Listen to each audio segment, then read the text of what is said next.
y hacer búsqueda generalizada. Durante un periodo en la noche, nosotros, perdón.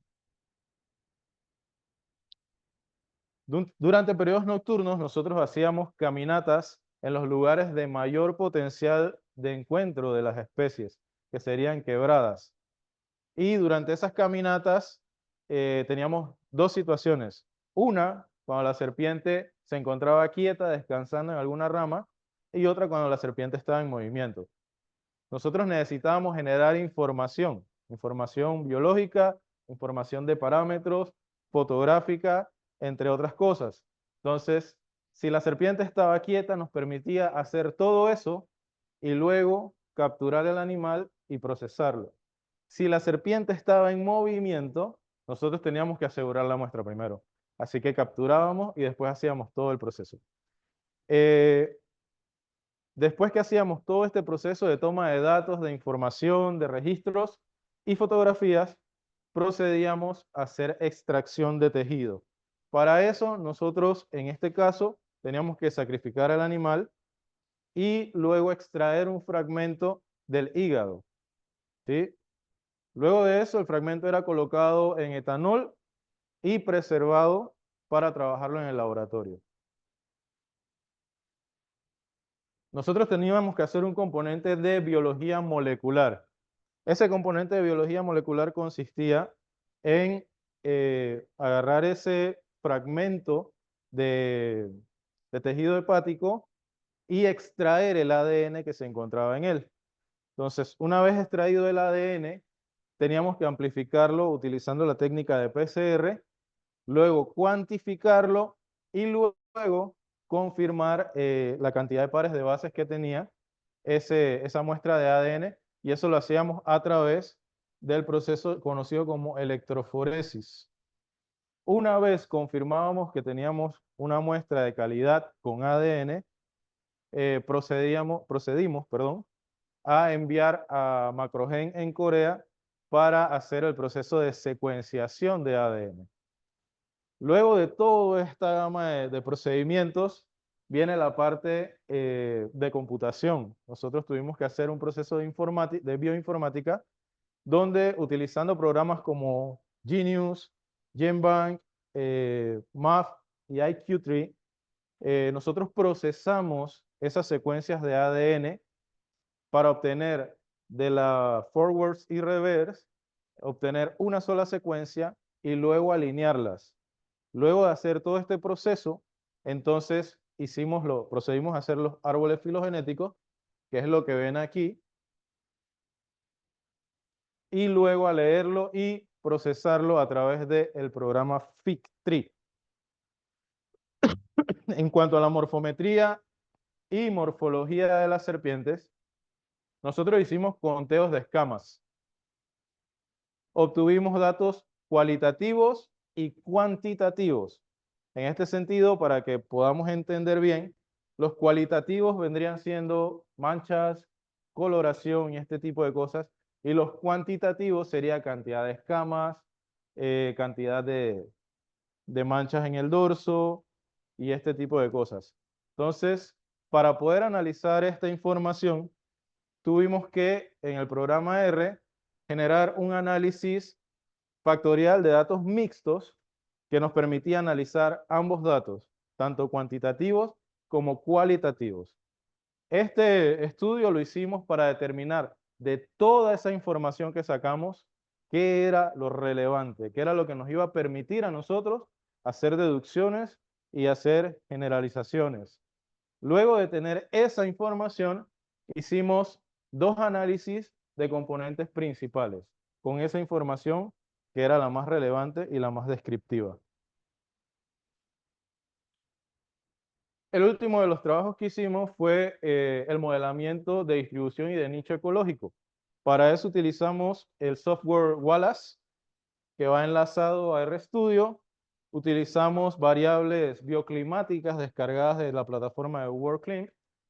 Utilizamos el programa Maxent para el modelamiento de la distribución y utilizamos para hacer los otros mapas el programa QGIS que es de formato abierto y teníamos la disponibilidad. ¿Cuáles fueron nuestros resultados? De las giras de campo, nosotros hicimos 656 horas efectivas, hora persona.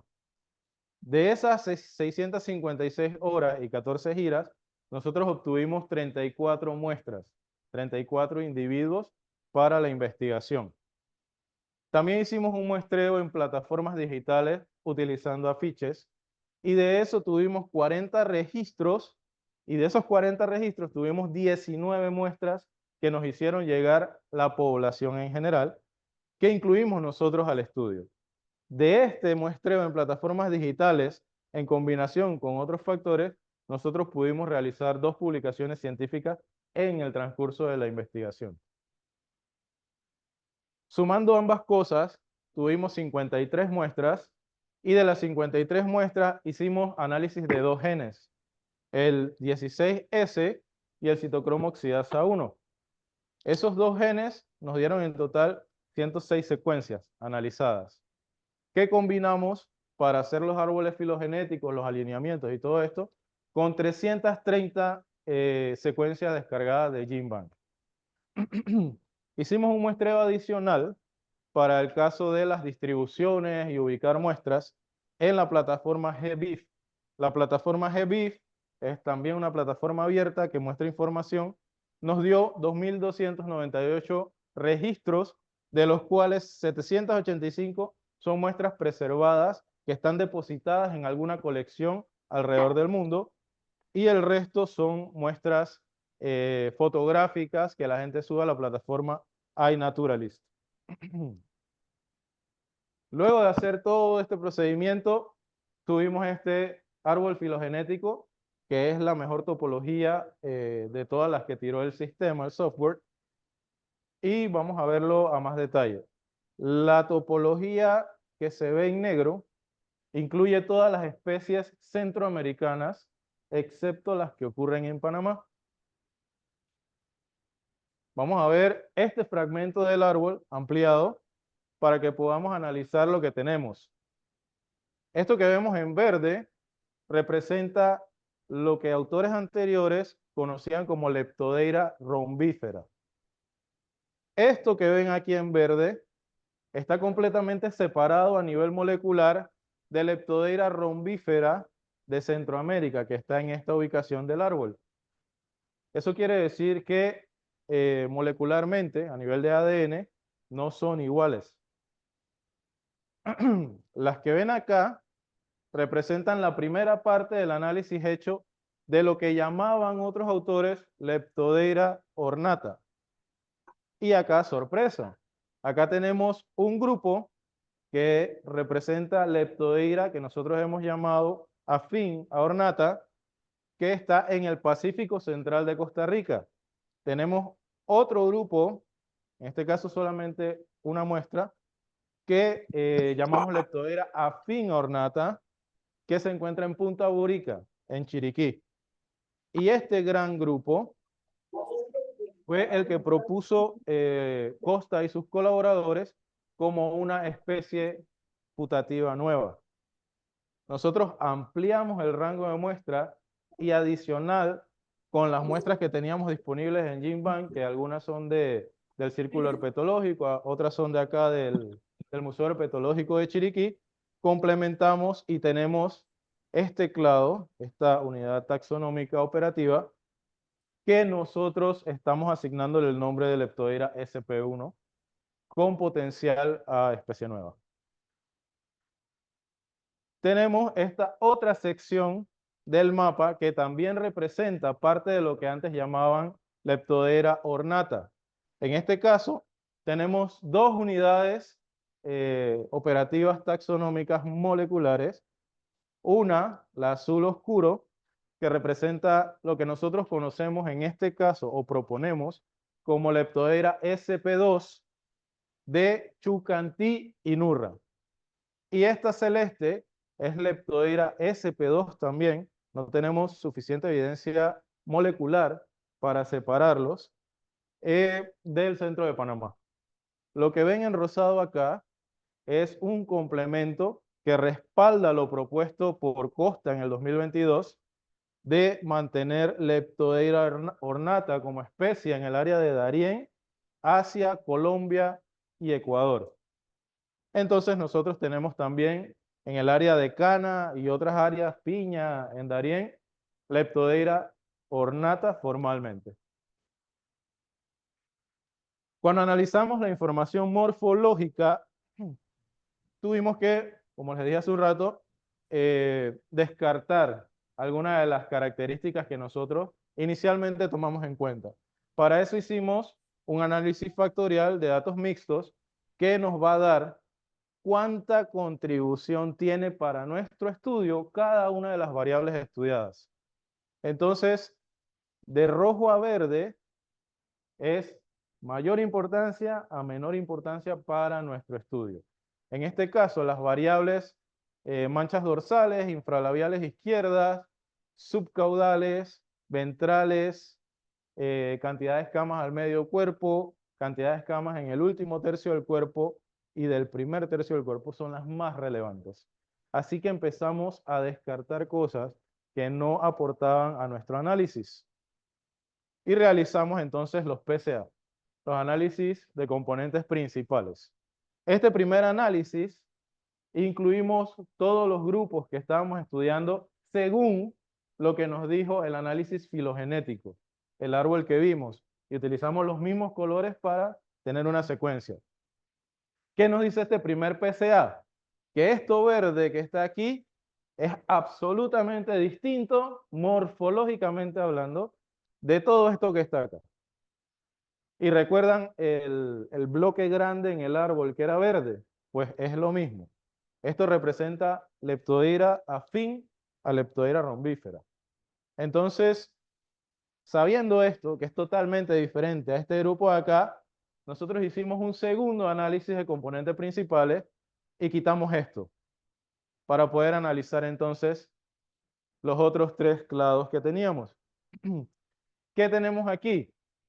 Leptodeira SP1, que es amarillo, tiene características que nos permiten a nosotros diferenciarlas de las otras dos. ¿De acuerdo? Pero las otras dos, morfológicamente hablando, son casi imposibles de diferenciar. Son especies crípticas que a pesar que en el árbol filogenético tienen sustento molecular y se aprecia que son diferentes, a nivel morfológico, el otro era molecular, disculpen, a nivel morfológico no lo podemos diferenciar fácilmente. ¿Qué fue eso? No sé. Entonces, este análisis nos permitió llegar a esa conclusión y saber cuáles de esas características son las que nos van a ayudar a diferenciar las especies morfológicamente hablando. Hicimos un modelamiento de nicho ecológico. Estadísticamente hablando, cuando los valores son mayores a 0.05, no existen diferencias significativas. Entonces, nosotros analizamos cada una de las muestras por separado y después hicimos un match. El match que nos arroja el número D, que sería este de acá abajo, nos dice que el D cercano a 1 tiene diferencias y el D cercano a 0 no tiene diferencias. En este caso, esto que ven aquí es la solapación tanto de Leptodeira fina rombífera como Leptodeira ornata. ¿Para qué nos sirve esto? Esto es modelamiento de nicho. ¿Para qué nos sirve esto? Para entender si las dos especies pueden ocupar el mismo nicho ecológico. En este caso, sí pueden ocupar el mismo nicho ecológico, pero no ocurren en el mismo nicho ecológico. Y esto nos ayuda a entender también cómo se pueden distribuir o cómo están distribuidas las especies. Luego de esto, a través del programa Maxent, hicimos la modelación de las distribuciones utilizando las distribuciones conocidas de nuestras muestras, que son esos puntos que ven ahí, con el análisis que hace el software de las variables bioclimáticas que existen. Eso nos arroja entonces este mapa de acá, que nos da la distribución potencial de cada una de las especies. Entonces, según variables climáticas y distribución conocida, Leptodeira rombífera, que es la de arriba, puede ocurrir en toda esta zona. También la zona roja es la de mayor probabilidad y las zonas azules son las de menor probabilidad. Entonces, donde está más rojo es donde hay mayor probabilidad de que la especie ocurra. ¿Qué pasa con Leptodeira afina rombífera? Es una serpiente que está bastante asociada a los asentamientos humanos, a diferencia de Leptodeira ornata o todas las especies que estamos proponiendo, que la encontramos más en áreas de bosque, a menos que haya sido intervenida por el ser humano. Entonces, esta zona del canal, a pesar que tiene bosque, es un área de alto impacto antropogénico. Eso nos explica a nosotros cómo de la distribución natural de Leptodeira fina rombífera, que es en el Pacífico, tenemos un registro allá arriba en Portobelo. ¿Cómo llegó eso ahí? El único registro que tenemos ahí en Portobelo de rombífera está asociado a las casas de la gente. ¿De acuerdo? Así que este tipo de modelación y de ejercicio nos ayuda también a comprender qué está pasando en la parte ecológica de las especies. La de abajo es exactamente lo mismo, solo que para Leptodeira ornata. La distribución conocida, que son los puntos, y la distribución probable, que es lo que nos arroja el software. Ok, en este estudio se plantea cómo surgió el Istmo de Panamá. Y este estudio nos ayuda también a entender un poco cómo tenemos las distribuciones actuales de las especies que ahora estamos empezando a conocer del género Leptodeira. Permítanme tomar agua.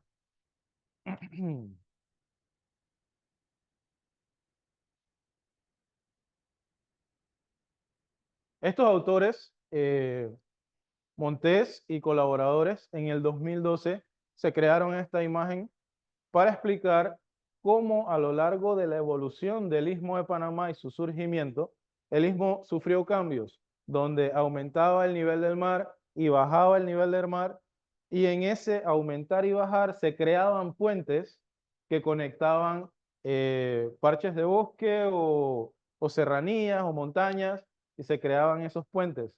¿Qué pasa? Cuando aumentaba el nivel del mar, los puentes se separaban los islotes, las partes de tierra, y los puentes desaparecían.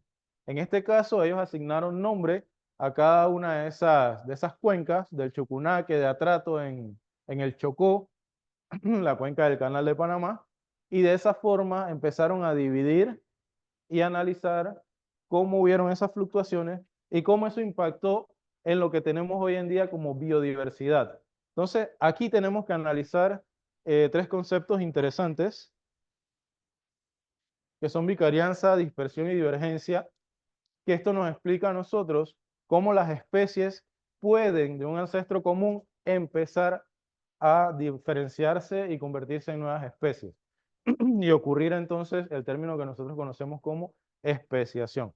Entonces, la vicarianza es cuando hay una barrera ecológica que separa dos poblaciones de una misma especie, ¿sí? Y por esa razón, al pasar del tiempo, se puede convertir en especies diferentes. La dispersión es cuando poblaciones de la misma especie migran y no necesariamente hay una barrera ecológica y, disculpen ahí, y puede ocurrir también la especiación y convertirse en una nueva especie. Y la divergencia es cuando simplemente se separa y al final tenemos dos especies diferentes que comparten el mismo ancestro común o que vinieron de la misma especie. Entonces, Daza, en un trabajo del 2010, analiza los tiempos en los que el género Leptodeira cambió. En este caso, separa Leptodeira annulata de Leptodeira annulata rombífera, quedando de este lado Leptodeira annulata y de este lado Leptodeira annulata rombífera hacia arriba, con esta separación que plantea aquí en verde. Con la separación que plantean acá, que es la cordillera de Talamanca, él explica que hace 3.9 millones de años atrás, Leptodeira septentrionalis, que es la que ahora conocemos como Leptodeira ornata y todas las demás, se separa en el Caribe y en el Pacífico a través del surgimiento de esta cordillera que se llama Cordillera o Serranía de Talamanca. Entonces, eso nos ayuda a nosotros. ¿Qué pasó? Nos ayuda a nosotros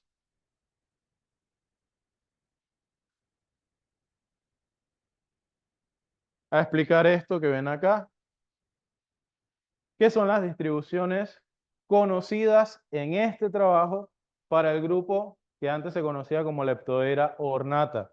Entonces, nosotros tenemos Leptodeira SP1 en el Caribe panameño, pegado al Caribe sur de Costa Rica, incluyendo la provincia de Boca del Toro completita, parte de la comarca Nove y una parte del centro de Panamá. Tenemos Leptodeira SP2 en sus dos morfotipos. Recuerdan que a nivel molecular teníamos diferencias, a nivel morfológico no.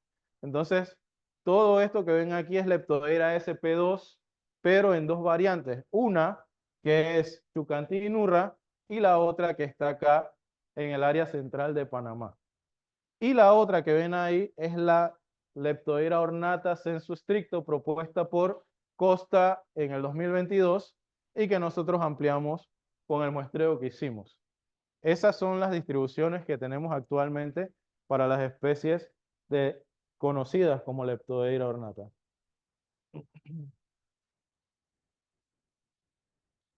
Acá, utilizando los programas QGIS y lo propuesto por Maxent, tenemos estas distribuciones con los registros y con todo lo que vieron antes, con colores de intensidad rojo y azul y todo lo demás, pudimos tener esta propuesta de distribución para las especies que nosotros estamos proponiendo ahora. ¿Cómo las diferenciamos? Porque aquí viene la pregunta del millón. ¿Para qué estás haciendo todo eso si no sabemos cómo diferenciarlo? Para eso nosotros hicimos el PSA. En este caso, Leptodeira afín a rombífera posee una línea que va en la parte postocular a modo de antifaz y una línea que va en la parte de la nuca, parietal occipital. Y eso lo poseen todas. Obviamente hay excepciones, pero todas las muestras que tenemos de Leptodeira afín a rombífera poseen esta combinación de caracteres. Otro dato importante son las manchas del dorso en forma de ocelos. En la literatura nos decía que la Leptodeira rombífera original tiene manchas dorsales en modo o forma de rombos, que son como cocadas. En este caso, las manchas de la Leptodeira que nosotros tenemos afín a rombífera son manchas en forma de ocelos.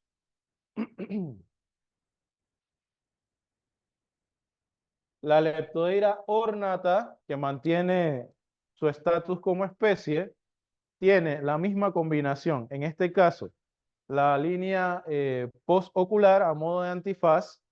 Sin embargo, la línea que mantienen ellos no está unida al área de las parietales, de las escamas de aquí arriba, sino que está acá bien marcada en las especies sudamericanas, pero en las especies que ocurren en Darién es una mancha casi vestigial.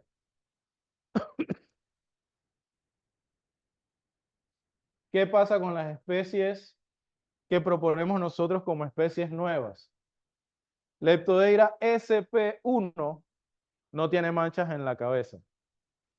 Esta serpiente no tiene la mancha postocular y tampoco tiene manchas parietales occipitales. Las manchas dorsales son diferentes a modo de reloj de arena. ¿Sí? Las especies que se distribuyen en esa zona, todas tienen esas manchas. Y esas características no es que las escogimos nosotros, esas características nos las dijo el PCA. El análisis estadístico nos dijo, busquen por ahí. Cuando vinimos, porque todos lo veíamos igual, cuando vinimos a las serpientes, ajo, efectivamente. Esas son las características que nos permiten diferenciar las especies. Leptodeira SP2. ¿Cómo la diferenciamos de Leptodeira ornata?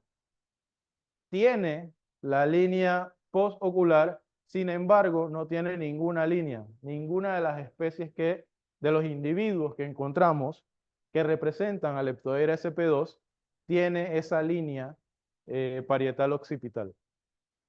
Las manchas también son diferentes, son manchas muy alargadas, son manchas que se unen una con la siguiente y representan una sola mancha, pero son muy extendidas. Al momento de hacer el conteo de manchas, eso reduce la cantidad de manchas en el dorso de las especies.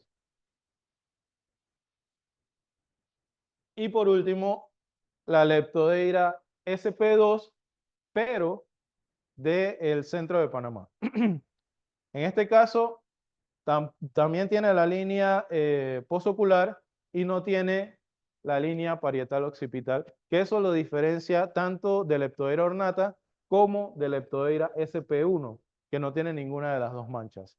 Esas manchas son fáciles de reconocer, fáciles de observar o fáciles de notar su ausencia y nos permite a nosotros poder enseñar y llevar a cabo educación ambiental porque son cosas muy visuales.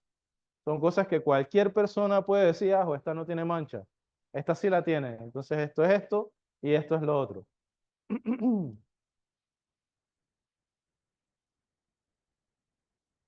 Conclusiones de nuestro trabajo.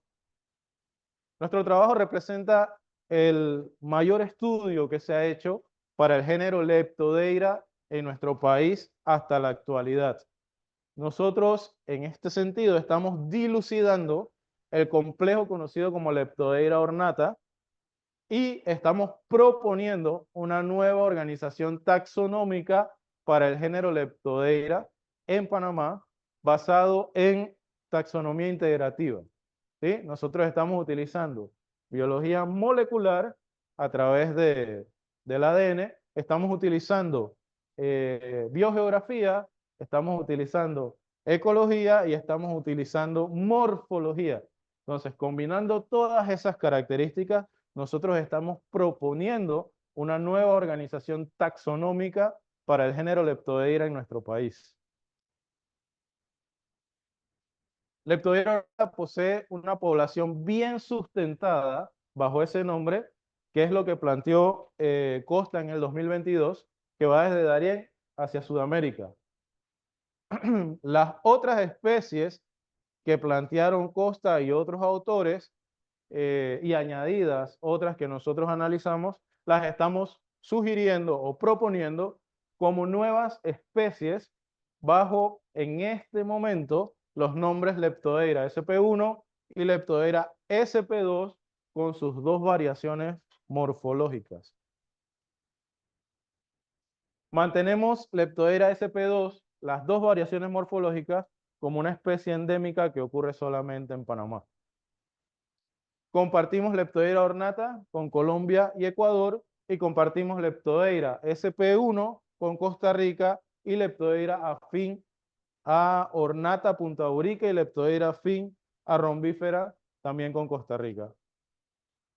Mantenemos poblaciones filogenética y geográficamente diferentes para el Pacífico Central de Costa Rica y para Punta Urica en Chiriquí, que también las estamos proponiendo como nuevas especies. Sin embargo, por el poco muestreo que se tiene, pues requerimos más información y más análisis para poder elevarlas como una nueva especie.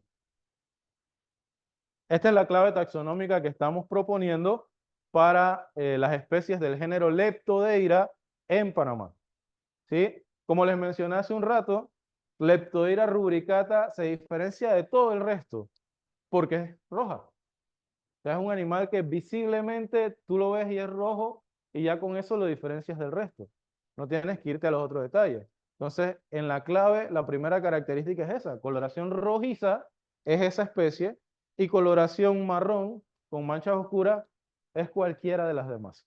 Entonces, nosotros seguimos otras características para llegar a las otras especies, que son las características que yo les acabo de explicar en el mapa con cada una de las serpientes. ¿Qué sigue para nosotros? Primero que todo, la publicación científica de este trabajo. Como les dije, estamos ampliándolo para tener un mayor ámbito. En este caso, estamos trabajando actualmente más marcadores genéticos, más genes. Nosotros trabajamos 16S y COI. Ahora vamos a trabajar 2 genes nucleares y 3 mitocondriales adicionales a los que ya hicimos.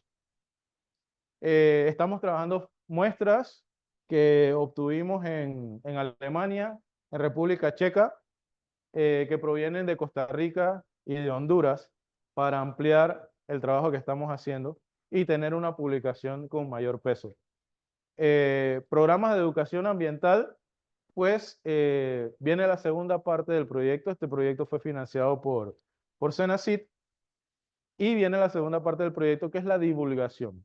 Parte de eso es lo que estamos haciendo hoy, en este caso como mi sustentación de tesis, pero abierto al público a través de la plataforma Zoom para que todo el mundo tenga esa información. A través de la Universidad Autónoma de Chiriquí, del Instituto I4, quienes nos abrieron la puerta para hacer toda esta parte de la investigación, también vamos a hacer divulgación a través de redes sociales. Y en el caso de Fundación Los Naturalistas, Adopta Bosque, No al Machete y Fubitropa, vamos a hacer colaboraciones para hacer mayor divulgación y monitoreos y también educación ambiental. Perdón. Parte de esa educación ambiental la habíamos iniciado desde las giras de campo.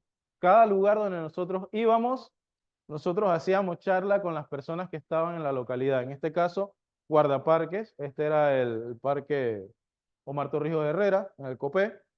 Esto era al subir a Chucantí. Nosotros obtuvimos las muestras, bajamos y le hicimos una pequeña charla donde los niños y sus madres podían conocer sobre las serpientes y manipular las serpientes. De esta forma, entonces, evitamos que estos niños vayan creciendo con esa mentalidad de que hay que matar las serpientes, porque eso entonces no nos ayuda al objetivo final de nuestro trabajo, que es poder hacer conservación de este grupo de serpientes que son las más macheteadas en nuestro país por desinformación de las personas.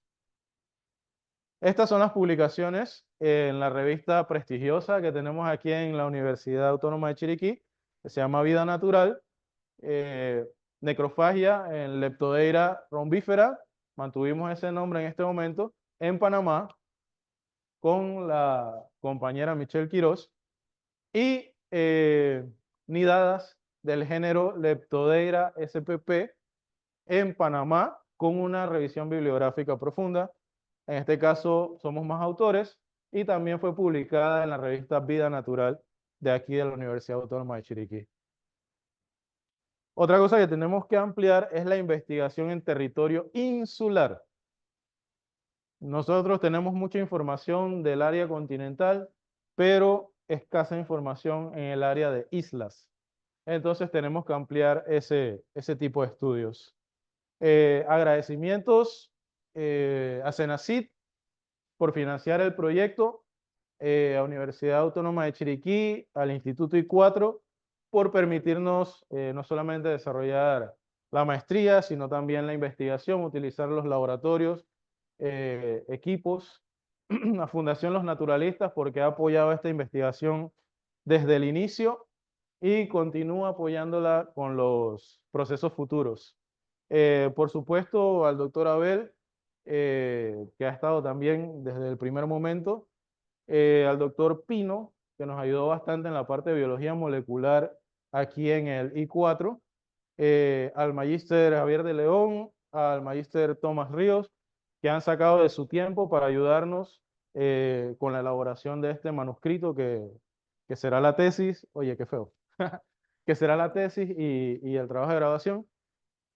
A todos los colaboradores de las giras, porque sin ellos pues no se hubiera podido llevar a cabo esto. a la doctora Tina Hoffman, a la magíster Michelle, que me ha ayudado también desde el principio con esta investigación. Eh, no les comenté, pero me gané una beca y me fui a República Checa a hacer una parte de la investigación. Y este es el equipo que estuvo día tras día ayudándome con esta parte de la investigación en República Checa, encabezado por el doctor Milan, el doctor Dominic, que es experto en la parte de bioinformática, y los estudiantes de doctorado Damián de México y Tadeas de República Checa, que estuvieron también ahí, y por supuesto mis compañeros de la maestría, que estuvieron también ayudándome con todo el proceso, y los agradecimientos muy especiales a mis padres, a mi hermana y a estas mujercitas que sacrificaron tiempo de calidad para hacer esto. Gracias.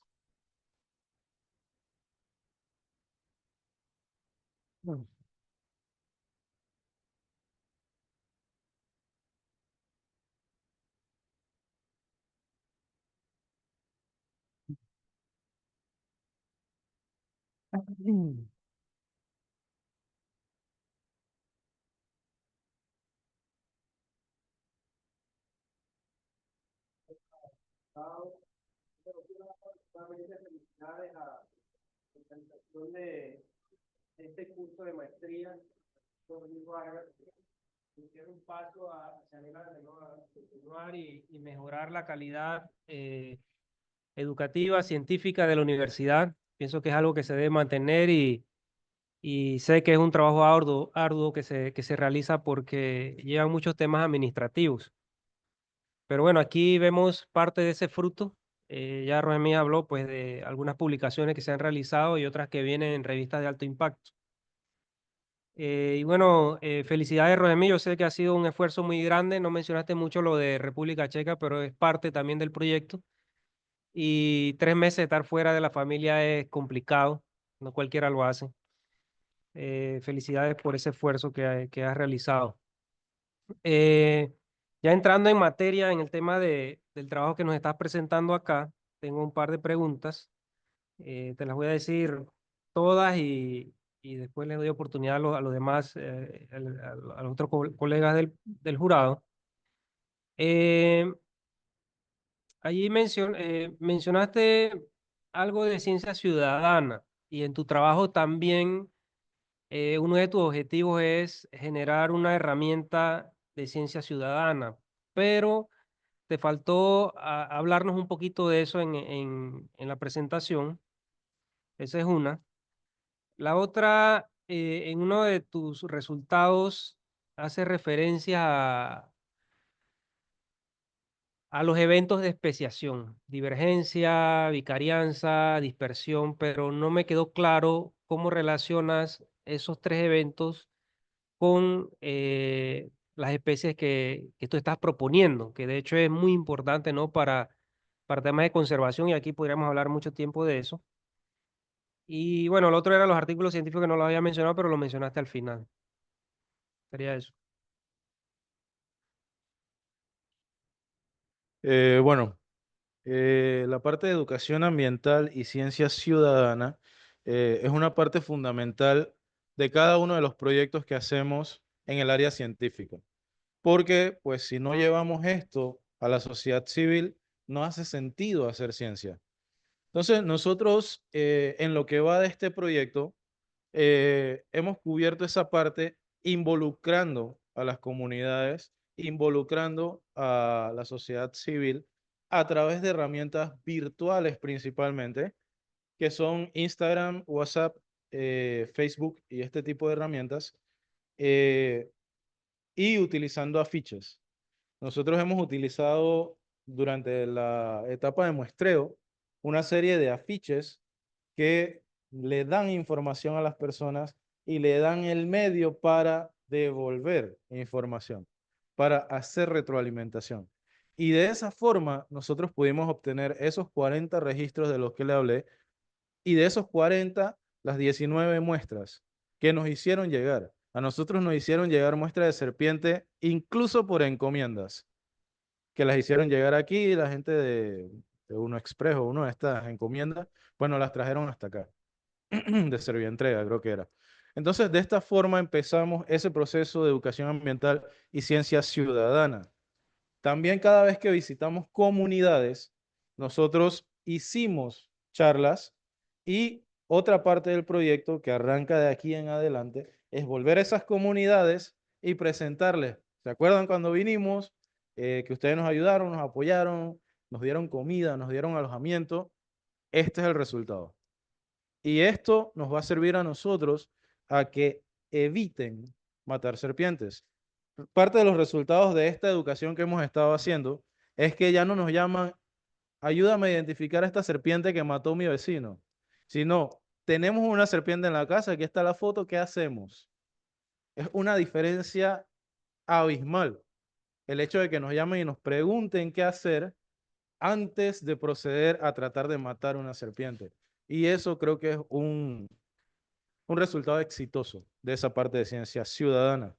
En el caso de la vicarianza y la dispersión de las especies, como yo les mencioné, a lo largo del proceso de surgimiento del Istmo de Panamá, se crearon puentes, ¿sí?, que conectaban islotes o tierras o partes de lo que ahora sería tierra continental, y esos puentes permitían el desplazamiento de algunas especies, incluyendo serpientes. En este sentido, cuando volvían a desaparecer, se creaban aislamientos. Y es lo que hablamos de las barreras ecológicas. Son barreras naturales.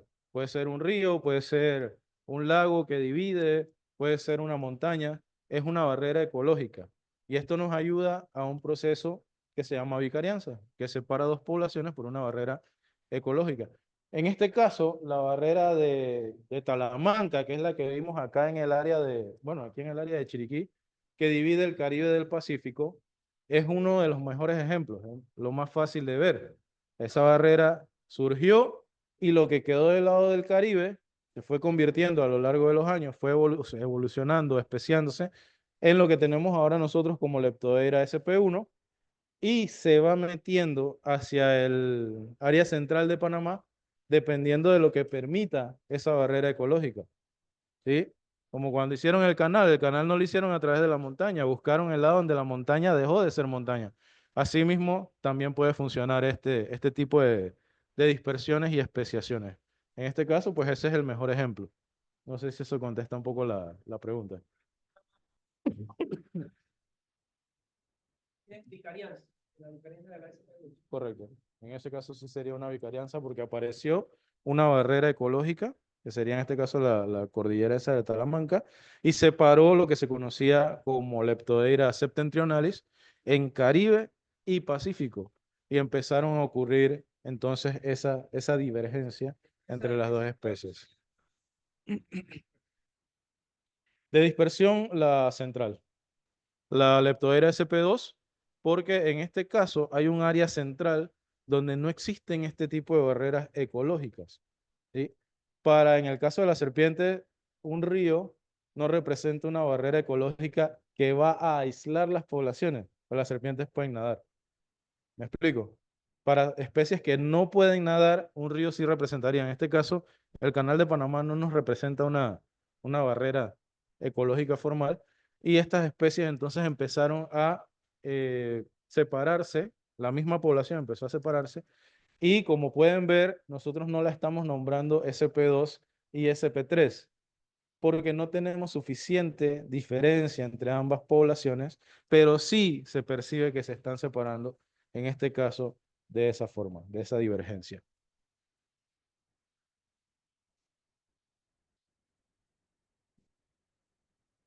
Buenos días. Primero que todo, felicidades, Rogemif, por tan bonita tesis. A los que nos gusta, a los biólogos que nos gusta este tema de la taxonomía, no solamente estar describiendo especies, sino estar dilucidando este tipo de preguntas para resolver estos problemas taxonómicos es bastante interesante. Eh, y dar las gracias entonces al comité organizador, la maestría, al asesor de la tesis por invitarnos a colaborarte en este tema. Solo dos preguntitas.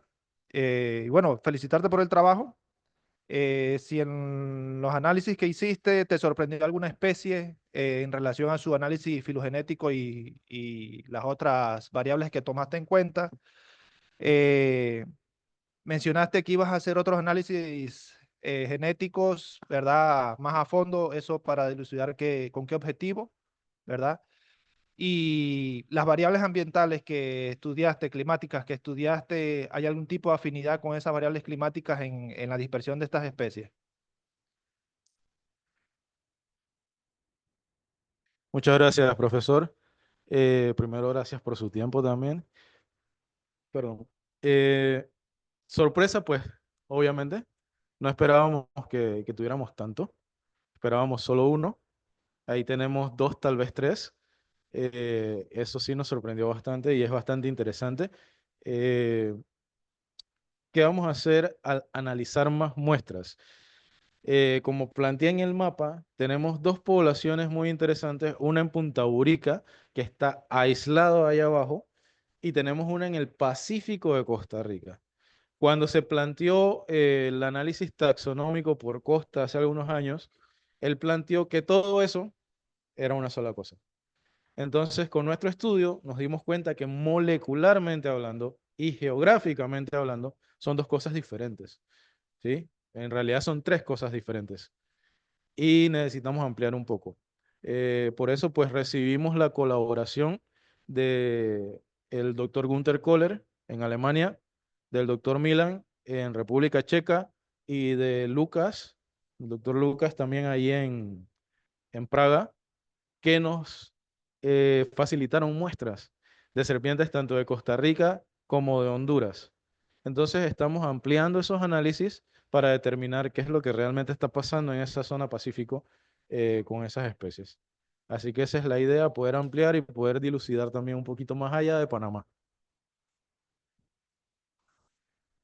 Las variables climáticas, en el caso de nosotros, nos permite analizar, como todos conocemos aquí en Panamá, tenemos diferencias bastante notables en el Caribe con respecto al Pacífico por todo el relieve que tenemos en nuestro país, en el Istmo.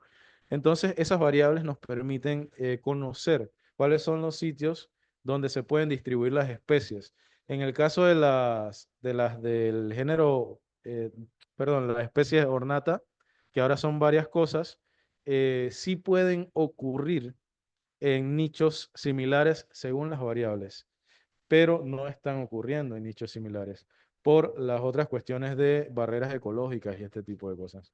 Así que sí, al final, según variables, sí puede traslapar nichos, que en efecto ocurre en el área central de Panamá, donde en un punto tenemos un registro de rombífera, tenemos un registro de SP1 y tenemos un registro de SP3. No están cerca, están separados por varios kilómetros, pero si lo ves desde el mapa, pues pueden ser simpátricos, pueden ocurrir en el mismo hábitat. Eso es Copé y parte de un pedacito de la comarca Novebulé, en esa zona, en esa zona. Como una zona de convergencia donde varias especies pueden ocurrir de forma simpátrica. Y es bien interesante ese lugar para ampliar también muestreos. Muy buenos días a todos, a los coordinadores, a todas las personas, compañeros de Rogemif, docentes, ¿verdad? Que están aquí observando, igual al doctor Abel y a Tomás como miembros evaluadores. Primero, felicitarte. Siempre se dice que cuando hay un estudiante que no es muy dedicado y un buen asesor puede salir algo aceptable. Pero cuando hay un estudiante dedicado y un buen asesor, hay reflejos, ¿verdad? Directos de la dedicación que le has puesto al trabajo y que sobre todo ha sido, a juicio mío, excelente, ¿verdad? Abarcador, sí, ambicioso también, pero se nota que se han logrado los objetivos. Tenía una serie de preguntas y ya la mayoría las tengo en asterisco, que no es mentira, porque son preguntas que ya tanto el doctor Abel como el profesor Tomás han realizado, así que más o menos íbamos quizás captando lo mismo. También me di la tarea de revisar tu trabajo escrito con bastante antelación para, ¿verdad? Ver de qué se trataba bien el tema. En este sentido, pues las que quedaron, que no las preguntaron ellos, me interesaría saber desde el punto de vista ese etológico que mencionaste, de lo que es el comportamiento, esa ecología, ¿verdad? De las diferentes poblaciones o las diferentes especies que hay aquí en los bosques de Panamá. ¿Cómo esos patrones afectarían la estructura de las comunidades de las serpientes de esas regiones, viendo un análisis donde sí existe traslape a nivel de nicho, pero quería saber si influiría, ¿verdad?, en lo que es la estructura de las comunidades de este tipo de serpientes.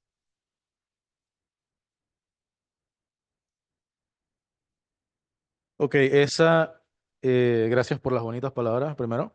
Esa pregunta la considero una pregunta muy bonita porque nosotros hicimos taxonomía, biología molecular, filogenética, morfología y todo lo demás, pero también hacer ese estudio nos permitió ver el comportamiento de las serpientes. En ese sentido, que es lo que el profesor llama etología, él se refiere al comportamiento de las serpientes. En ese sentido, las serpientes, por ejemplo, Leptodeira SP1 y SP2, son serpientes que aplastan la cabeza cuando se sienten amenazadas. Al aplastar la cabeza, la mandíbula se expande un poco y se ve como triangular, como las serpientes venenosas, ¿me explico? Aparte de eso, tienen la característica de tener el ojo como un gato, que también lo tienen las serpientes venenosas. Entonces, este tipo de comportamiento lo tienen SP1 y lo tiene SP2, pero no lo tiene Leptodera rombífera. El Leptodera rombífera, cuando se siente amenazada, demostrado con las muestras, el 50% de las muestras que tuvimos hacia Cerro Olla tienen tanatosis. Tanatosis es básicamente hacerse el muerto, ¿sí? Ellas no aplastan la cabeza para parecer una serpiente venenosa. Ellas se voltean y abren la boca y se hacen la muerta.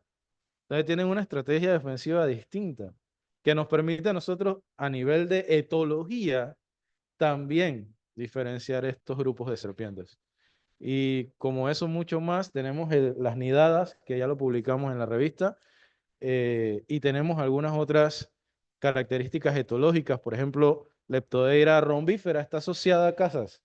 Tú lo ves desplazándose en el suelo casi todo el tiempo. Leptodeira SP1 y SP2 y Ornata son serpientes que tú las encuentras dormiditas en la rama de los árboles.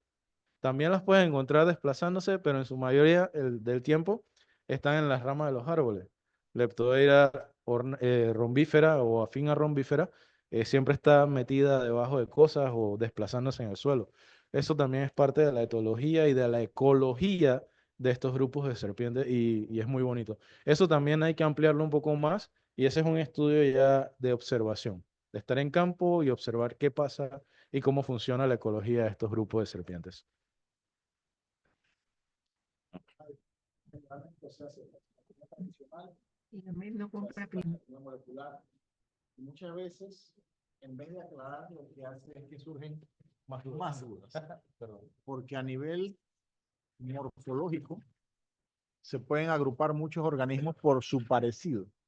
Sin embargo, cuando le corres el ADN, te mandan totalmente para el polo opuesto. Sin embargo, felicitarlos porque ustedes hicieron una taxonomía integrativa, o sea, no solamente tomaron morfología, no solamente tomaron el ADN, sino que también se fueron a aspectos ecológicos y aspectos climáticos. Me imagino que con la finalidad de hacer un esquema más completo de las especies. Nada más lo último, si no son venenosas y algunas se asocian más a los lugares donde hay personas humanas que dijiste, ¿cómo consideras tú que está la capacidad de estas especies que se asocian, la capacidad de sobrevivir en estos hábitats fragmentados e intervenidos por el hombre?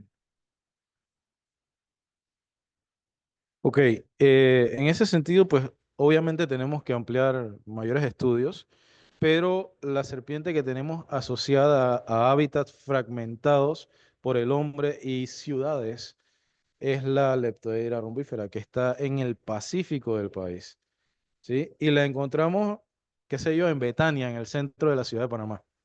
Te llaman, hey, tengo una serpiente en la casa, una Leptodeira, ¿sí? Entonces, yo creo que la supervivencia de estas especies no depende tanto de eso, sino de la concienciación que nosotros hagamos a la población. Porque también hay un dicho que dice, ¿cuánto vive la serpiente? Pues hasta que lo encuentre una persona.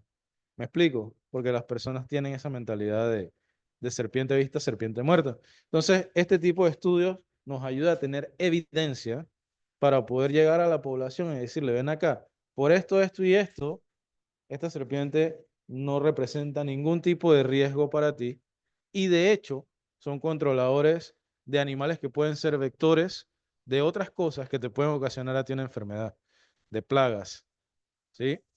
Entonces, creo que por ahí va el asunto de la supervivencia. Hay otro tipo de aislamiento que no conversamos en esto porque no competía este trabajo, pero es el aislamiento ocasionado por el ser humano, ¿sí? Hay lugares, por ejemplo, hice un estudio en Chepo, donde por año se estaban talando 40 hectáreas en Chepo. ¿Qué pasa con esas 40 hectáreas? Que la gente se tala todo abajo del cerro para hacer potrero y queda la copita del cerro llena de árboles. Y en esa copita de cerro, toda la biodiversidad que había se aglomera. Y eso se convierte en un aislamiento ocasionado por el factor antropogénico, ocasionado por el hombre. Y eso también empieza a hacer estragos que no debieran pasar. Hablamos de la conservación de las especies, hablamos de la importancia de las herramientas de educación ambiental para su protección. Sin embargo, para poder estudiarlas hay que sacrificar algunos organismos. ¿Tienes, digamos, la cifra de cuántos sacrificaron, si eran jóvenes, si eran adultos, el sexo, y si estos sacrificios afectarían la ecología y la dinámica de esas poblaciones? Ok, para poder nosotros estudiar y hacer todo lo que hicimos, tuvimos que sacrificar las 53 muestras, ¿sí? Eh, Juveniles eran dos o tres, el resto eran adultos. Para poder hacer eso, tuvimos que ir a un análisis de si alguna de ellas tenía algún estado de conservación nacional o internacional. Sin embargo, en este sentido, ninguna tiene ningún tipo de estado de conservación. Y bueno, necesitábamos hacerlo para tener el material y poder a través de esa investigación, entonces hacer la conservación que queremos hacer con la educación ambiental. Así que eso fue lo que se hizo con la cantidad de muestras que eh, se podía hacer algunos otros análisis utilizando otras partes del cuerpo, pero eran un poquito más costosos. Y también las muestras que están en museos que tienen muchos años tienen formalina y el proceso de extraerla, de purificar la muestra, es muy costoso. Entonces ya superaba los fondos que teníamos. Por eso lo hicimos de esta manera. ¿Cómo no?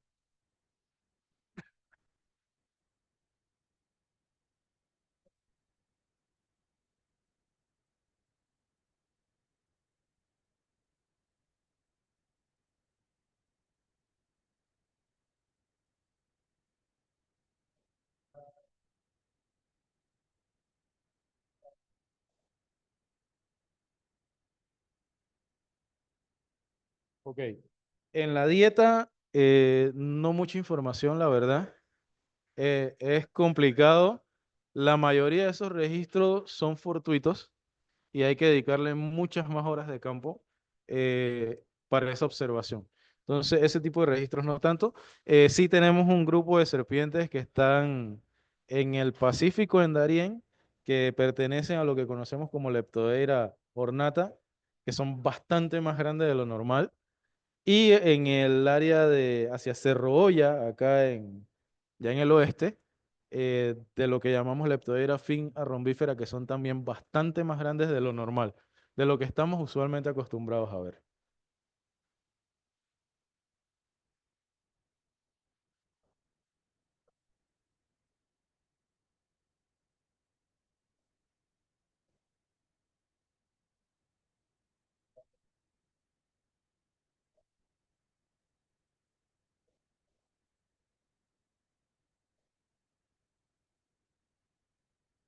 Ok, esas características nos dimos cuenta que todo el mundo lo tiene. O sea, no nos funciona.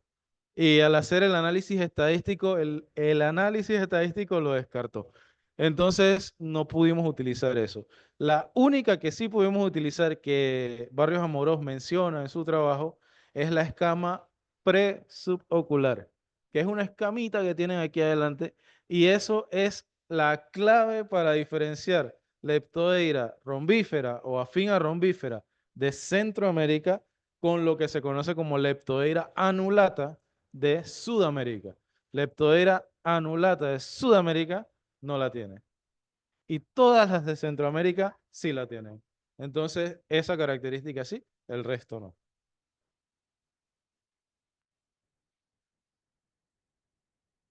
Ajá. Ajá. Esta. Ajá. Sí, eso es Punta Burica. Supuesto. Esta. Esa es la que nosotros tenemos como Leptodeira afín, ornata del Pacífico Central de Costa Rica.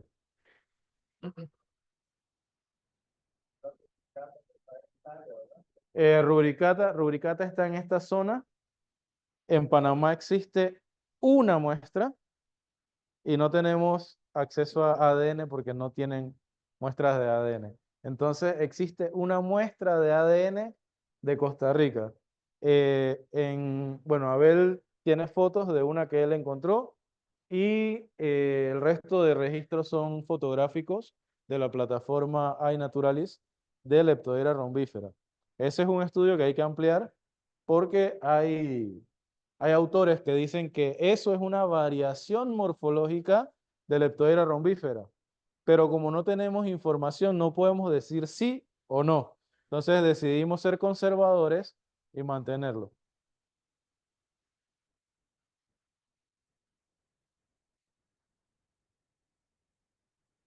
Eso sería una interesante investigación. Ahorita no sabemos, pero Rubricata está asociada a manglares. O sea, fuera del área de manglares, no lo encuentran. Sí, así es. A ver,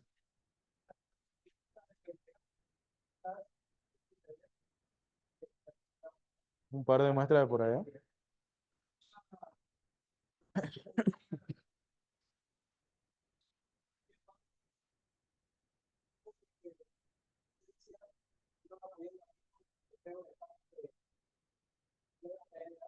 Así es. Sí, muy agradecido. Ajá.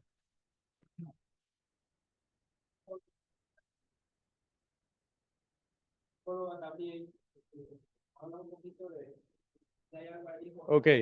eh, Como a mí no me gusta ser egoísta, de este proyecto salieron un montón de cosas más. Una de esas es un proyecto que ya está armado, ya tenemos muestra y se están analizando con la profesora Tina de los hongos que tienen la piel de las serpientes.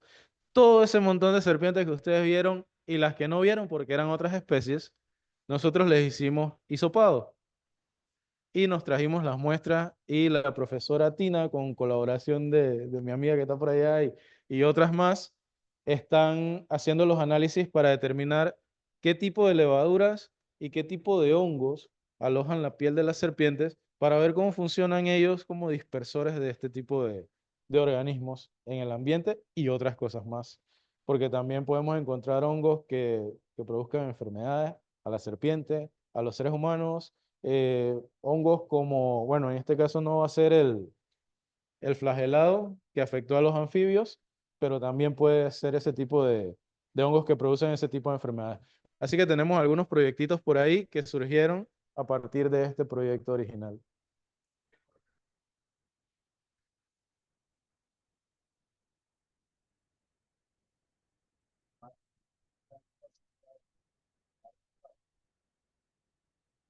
Así es. Así que sí, hay varias cositas. ¿Alguna otra pregunta?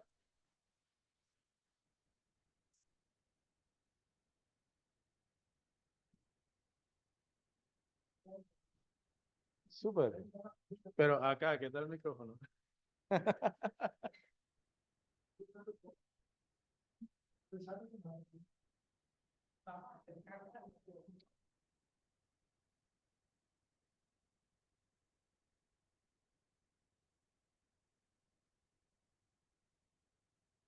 Bueno, muy buenos días para todos. Estamos hoy muy contentos, ¿verdad? En nombre del vicerrector, el doctor Pedro González, que le hubiese gustado estar hoy acá, pero hoy mismo, pues, tiene una actividad importante en la capital. Nosotros estamos muy contentos de estas actividades de investigación, pero más que nada de estos procesos como los de hoy, que enriquecen la ciencia.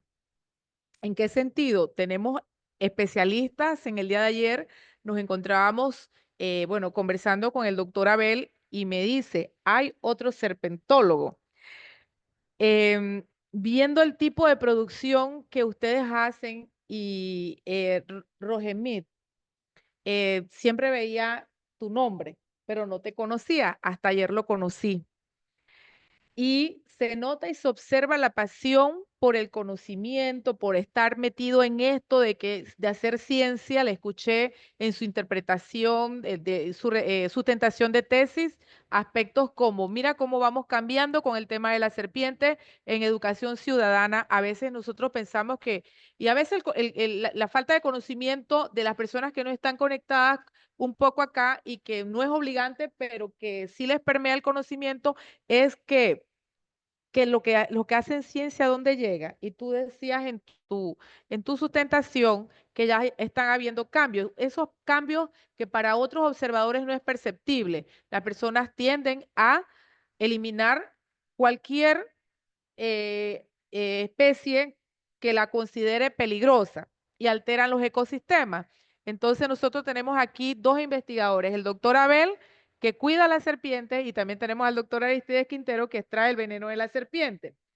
Se necesitan los equilibrios, entonces ya la población no actúa, eso es importante, no está actuando en eliminar la serpiente, sino que al menos consultan. A mí me llegan muchas consultas y yo, ¿a quién se las remito? Al doctor Abel, pero ya sé que ahora te las tengo que remitir a ti también, porque me traen consulta, ¿esta es venenosa? ¿No es venenosa? Yo he aprendido un poco, por ejemplo, con las Botrosasper, las X que son, bueno, tengo conocimiento que son un poco de las de las bien venenosas, pero que hay algunas que comparten esas características y bueno, hemos aprendido con los biólogos que esas características las adoptan para ellas aparentar ser venenosas y cuidarse en el medio, ¿no? Entonces vamos aprendiendo todos, pero importante que la comunidad está aprendiendo y que parte de estos resultados en ciencia ciudadana contribuyen a que la comunidad se compenetre con lo que es la protección de los ecosistemas y las especies que se mantengan en su equilibrio natural. Quiero felicitarte, Rogemit, porque esto incrementa la producción científica. Te escuché lo de los artículos. Me gusta que estén en esa línea, que los muchachos que pertenecen a las maestrías logren llegar a sus publicaciones científicas. Desde la Vicerrectoría de Investigación y Posgrado y la Universidad Autónoma de Chiriquí, nosotros tenemos ahora mismo, este año, estamos estrenando lo que es la parte de poder publicar con la American Chemical Society. Aunque dice American Chemical Society, cuando usted entra dentro de las revistas donde ustedes pueden publicar, hay revistas de medio ambiente, hay revistas de agricultura y hay algunas revistas del área de biología. Entonces los invitamos y a usted también a que revise esas revistas y que su artículo de su trabajo probablemente sí puede estar dentro de ellas. ¿Por qué? Esas revistas regularmente para publicar un investigador están entre a veces $3,000, $4,000, incluso 6, lo de publicar en Open Access. Entonces, desde la universidad, con la doctora Diana acá, que es la representante de poder dar los APC para esas publicaciones, usted podría estar en contacto y ojalá que dentro de 3 meses o quizás menos tengamos una buena noticia de que tu artículo esté siendo publicado. No sé si ya has elegido, pero si no has elegido revista, te invitamos a que vengas acá, revises esa revista, porque tendrías la posibilidad de usar los recursos de la universidad que ahorita mismo están dedicados para que los investigadores puedan publicar en acceso abierto. Regularmente para eso el investigador tiene que pagar. Sí, tiene que pagar y no es un precio tan bajo. Entonces te invitamos también para eso. Y bueno, queremos felicitar a los expertos que están acá, a Tomás, al doctor Abel, a Javier, que es del área de hongos, y Tomás, que, bueno, ellos ven allá el área en el MUPADI, siempre veo el tema de lo que son los insectos, los macroinvertebrados acuáticos, que miden la calidad de los ecosistemas, cómo van variando la calidad de las aguas. Por acá tenemos, ¿verdad?, la participación de Michelle, tenemos a Franz, que también es biólogo, a Viviana, que hace química, a la doctora allá, ¿verdad?, de la revista, editora de la revista, que con ella también pueden publicar, y bueno, al profesor que está encargado de esta maestría. Todavía está encargado, ¿verdad, profe? No es fácil llevar un programa, no es fácil. Entonces, los felicitamos a los estudiantes acá presentes. ¿Cuántos ya se graduaron de licenciatura de los que están aquí? Todos son de licenciatura, entonces están estudiando. Bueno, los invitamos a que hagan tesis y hagan tesis, pueden hacer tesis con el doctor Abel, que terminan también rápido porque tienen esa capacidad, ¿verdad?, de estar bien conectados con el trabajo que hacen. Cada persona inicia como inexperto y se va haciendo experto. Ya cuando ustedes llegan un poco, ya él está casi nivel experto, porque miren, ya está en maestría, ¿verdad? Bueno, también sabemos que acá hay otra bióloga, bióloga, ¿verdad? Sí, y una futura bióloga en potencia. Gracias por estar acá. Felicidades, Rogemit. Estamos muy animados con tu trabajo. Y bueno, te deseamos éxito en todo lo que emprendas.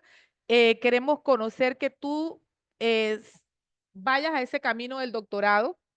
Me imagino que ya estás haciendo los pasos, que ya tienes las conexiones, pero te invitamos a que te quedes también conectados con nosotros, de repente como investigador asociado o alguna otra forma que podamos evolucionar el otro año.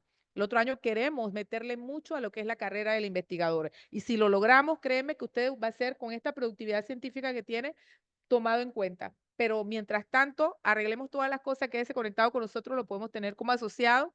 Así tenemos a alguien allá, Tomás, que es el doctor Brian, y eso nos permite hacer ese trabajo colaborativo y esperar siempre las condiciones. Esperamos que sean rápidas, pero esa es la misión y la visión. Así que felicidades, éxito, felicidades al equipo, felicidades, profe, por estar detrás de esta maestría y a los participantes que se han dado hoy cita acá también. Muchísimas gracias.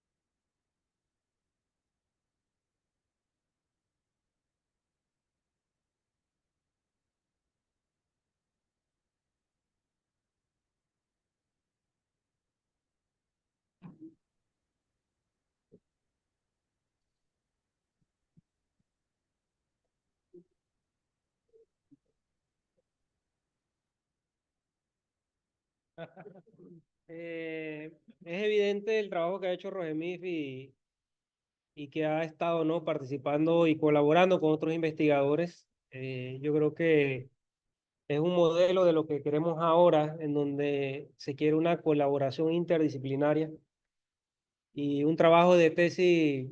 Pues, se estilaba, ¿no?, que era una sola persona y usualmente uno publicaba un libro de cosas, ¿no? Pero aquí se ve que hay información condensada y de relevancia que tiene impacto regional. Y así lo demuestra, ¿no?, la colaboración que has tenido con otros investigadores en Mesoamérica y afuera.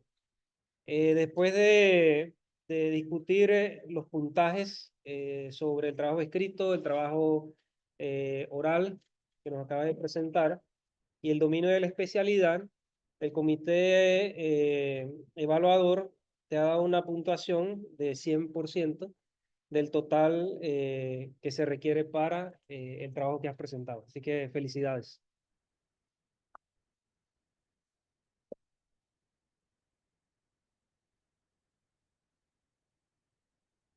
Hablo yo. Bueno, primero que todo, muchísimas gracias a ustedes como asesores principalmente a Abel, que ha estado conmigo ahí desde el primer día, en las altas y bajas, en el sale bien por aquí o por allá no, y es bien importante ese apoyo. Los exhorto a ustedes, a los que todavía no han entrado al área de la maestría, a que investiguen, a que se motiven. Antes me decían, hey, tú eres biólogo, vas a pasar hambre, ¿qué haces ahí? La biología es un campo muy bonito en todos los sentidos, no importa si eres botánico, si trabajas con hongos, con peces, lo que tú quieras, es un campo muy bonito y te abre muchas puertas. Así que motívense, sigan estudiando, sigan investigando y muchas gracias a todos los presentes y los que han estado acompañándonos a través de las plataformas digitales. Un abrazo y muchas gracias a todos. Ah, ok. Los invitamos al brindisito. Se puede repetir. Trajimos como para 50 personas. Así que buen provecho.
Viene el banner, viene la magia.